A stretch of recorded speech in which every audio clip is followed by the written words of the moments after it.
everyone to another episode of Mumbles. Today I'm here to bring you guys another game review. And the game that I'm reviewing today is a golfing game. That game is Cheap Golf.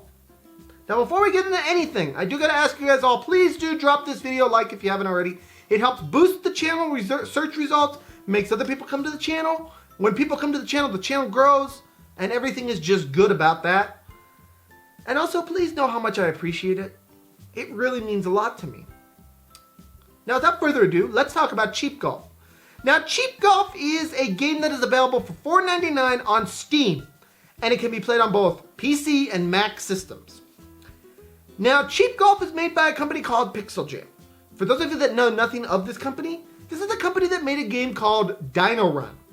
Now Dino Run has had a lot of videos done on it because it's such a unique, awesome game. Basically the premise of that game is you're a little dinosaur running from extinction.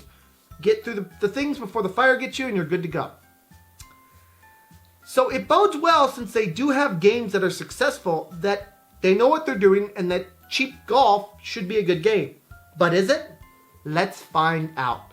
What is Cheap Golf about? Basically, it's a game of golf that has the spin of it that it's not really a golf game. It's more about getting your little square in to the hole that is provided.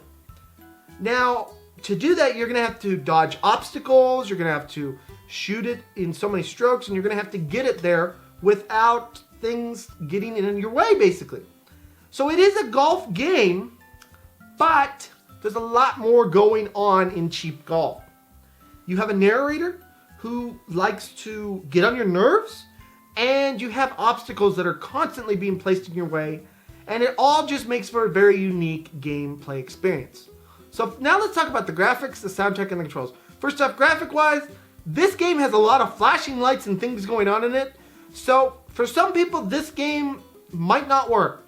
You know, if you have epilepsy or something like that, I don't know that this game won't affect something like that.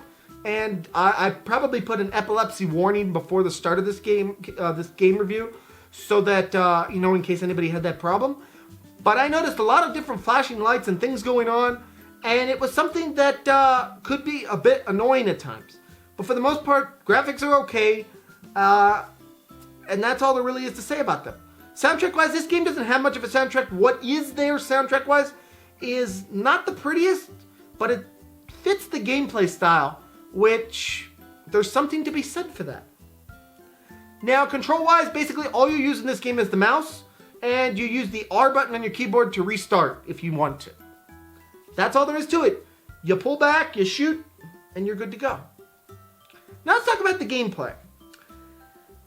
I have to say, I wasn't expecting much from Cheap Golf when I got this game, but I was pleasantly surprised.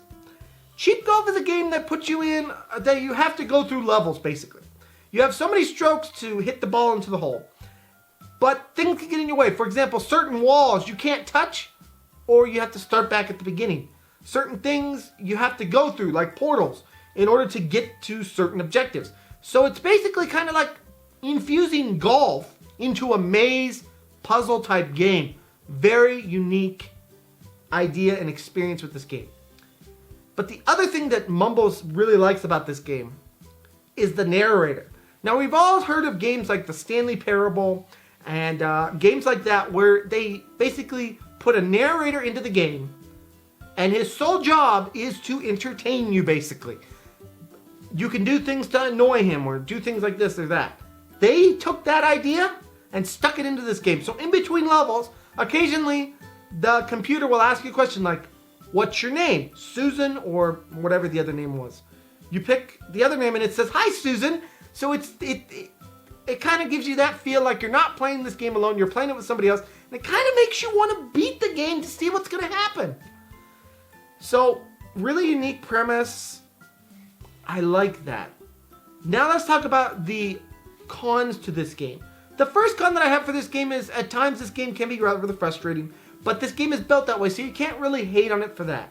My second and final con is the graphics themselves, and I know I talked about this a little bit. All the flashing lights and things, not very pleasing to the eye.